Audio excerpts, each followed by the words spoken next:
manchette aujourd'hui. Le fentanyl arrive sur le marché noir.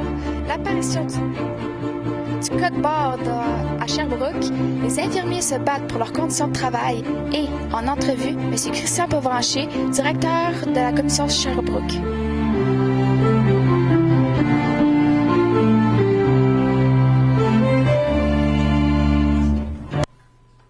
Bonjour mesdames et messieurs et bienvenue à notre bulletin de nouvelles. Une nouvelle drogue fait son entrée sur le marché en Estrie. Le fentanyl a déjà fait une victime ici et menace d'en faire beaucoup d'autres. Alexina Carré-Toms, Frédéric Alexandre Savoie et Marianne Desbiens nous informent sur ce sujet. Pensiez-vous qu'un jour le fentanyl pouvait devenir une des drogues les plus meurtrières? En effet, cette drogue de rue qui fait partie de la famille des opioïdes, un médicament qui soulage la douleur, a fait du ravage au Canada chez les jeunes adultes. Depuis les 17 dernières années, il y a eu plus de 2500 morts à cause de l'intoxication due au fentanyl.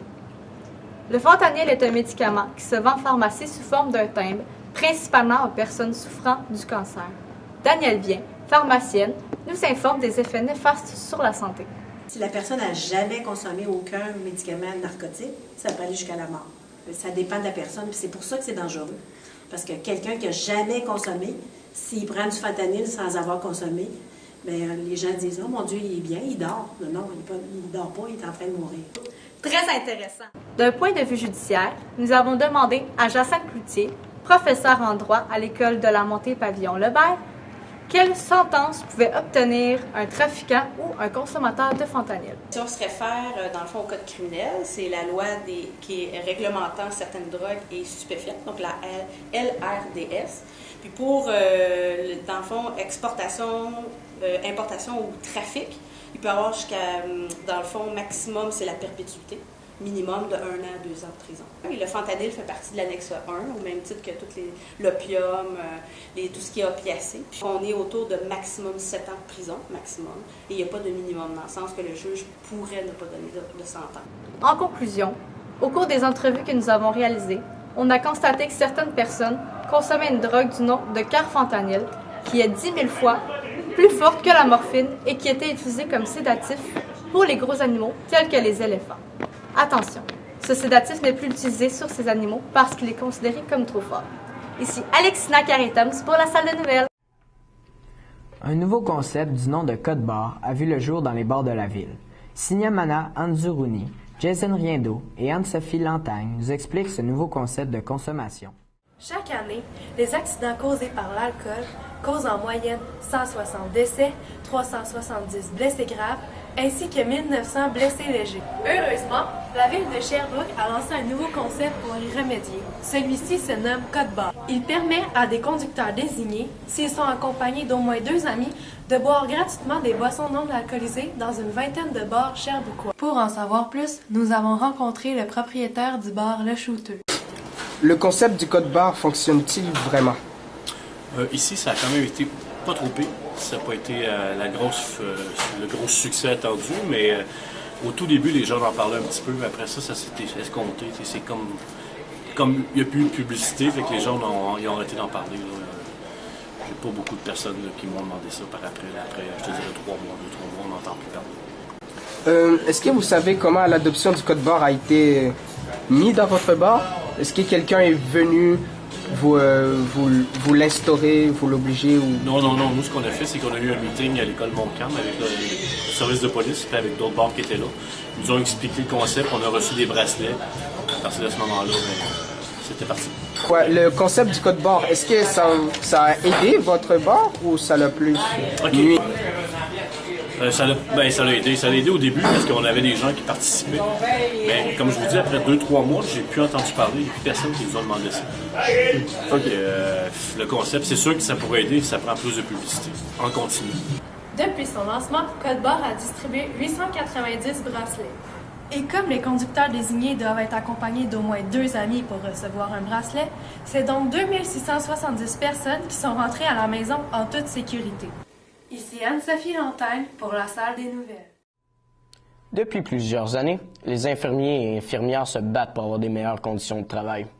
Lundi le 29 janvier dernier, une infirmière de la région de Sherbrooke a lancé un cri du cœur sur son compte Facebook.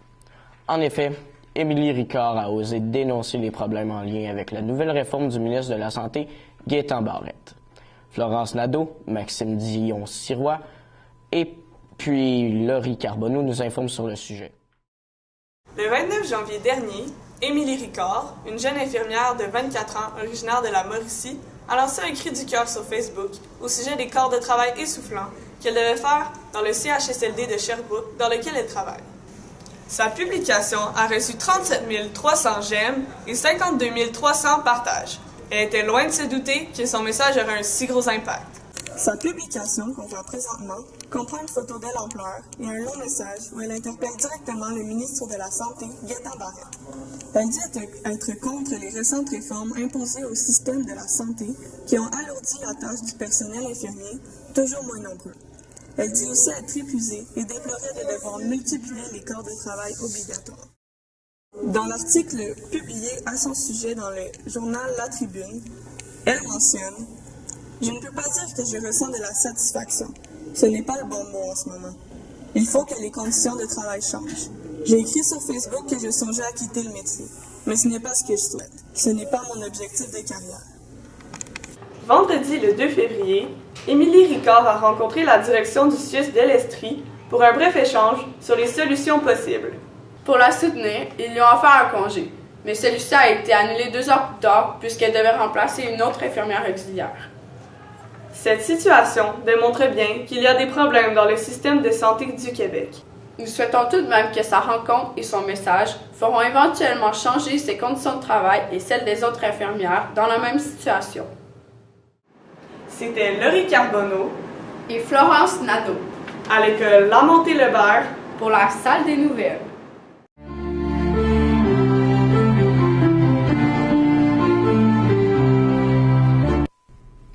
Une récente recherche de la biologiste Rochelle Buffenstein et de ses collègues de l'entreprise californienne Calico semblerait démontrer que les rats taupe nus ne vieillissent pas.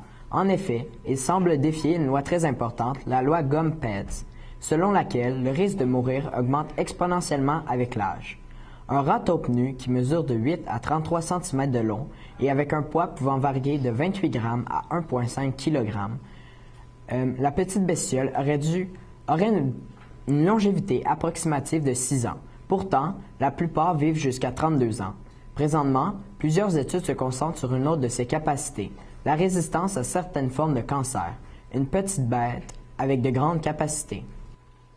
L'entreprise Explora, qui s'établira à Lévis, est sur le point de recevoir l'approbation de Santé Canada pour faire pousser du cannabis.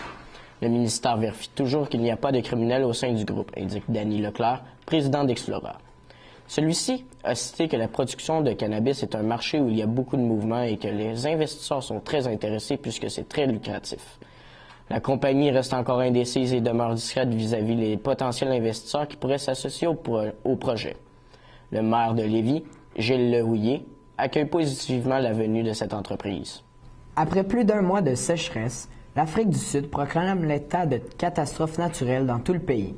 Pourtant, les autorités municipales du Cap, qui est la plus grande ville du pays, avaient été averties par des experts depuis déjà plusieurs semaines. Ils avaient informé les dirigeants du pays qu'il serait important de mieux gérer la consommation d'eau pour éviter la crise. Malheureusement, les autorités ont attendu trop longtemps et sont maintenant obligées de renforcer le règlement et de distribuer des amendes aux personnes qui consomment trop d'eau. Reste à savoir si cette méthode réussira à les sortir de cette catastrophe. Les sénateurs ont adopté mercredi un projet de loi qui vise à modifier les paroles en anglais de l'eau Canada pour rendre l'hymne plus neutre en ce qui se rend à un trait du genre. True patriot, love in all thy sons command.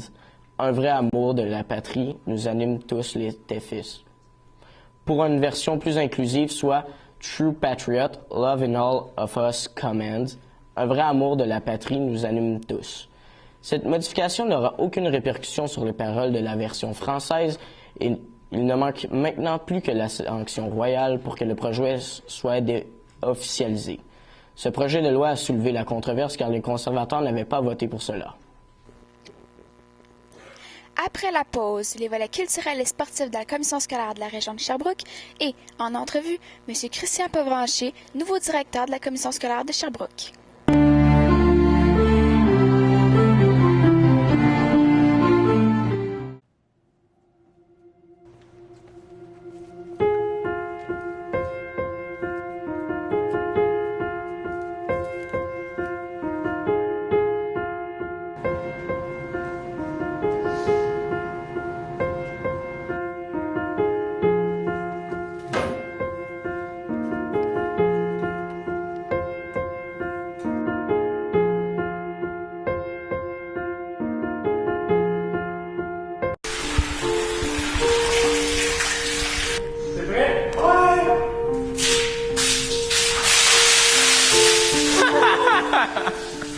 Oh. On accepte. Bonjour, je m'appelle Alexina. Moi, Chloé. On a été nominés pour le Ice Bucket Challenge. OK. 1, 2, 3, go!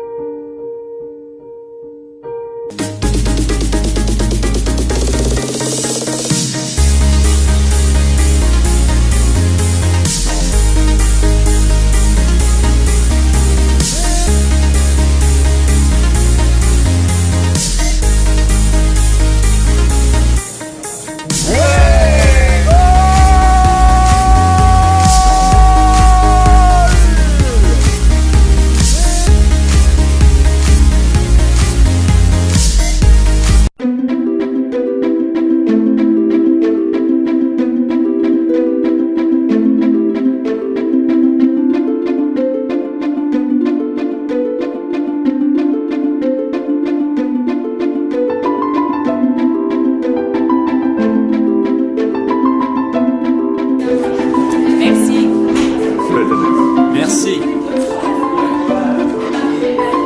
Merci.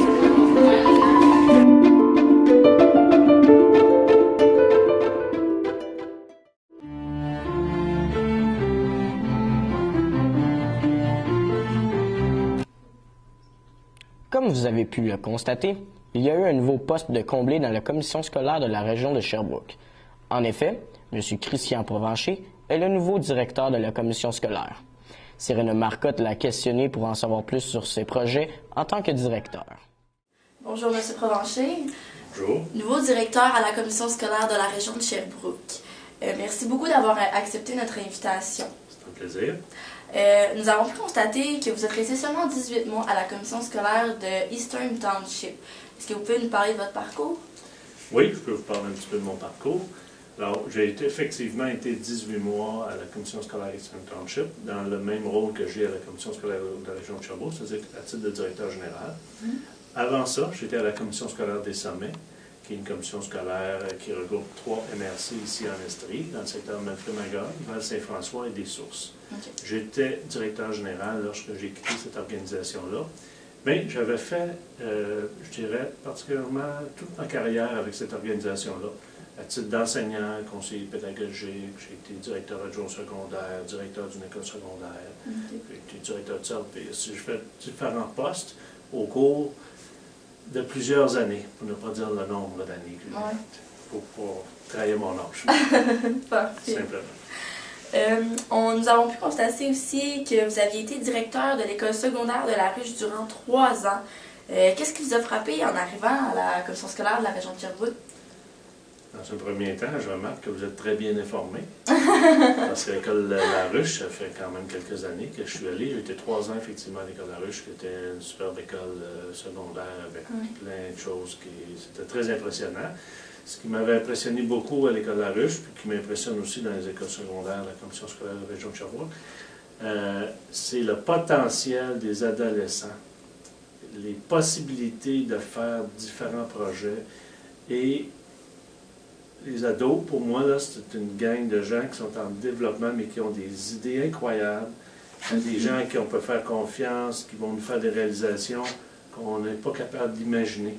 Et ils repoussent leurs limites constamment, puis ils nous repoussent aussi, nous autres les adultes, dans nos questionnements, dans les façons de faire. Alors pour moi, l'école secondaire, c'est un endroit qui est vraiment super pour les élèves, à mon avis, à moi. Et j'avais adoré mon passage au secondaire dans ce cadre-là.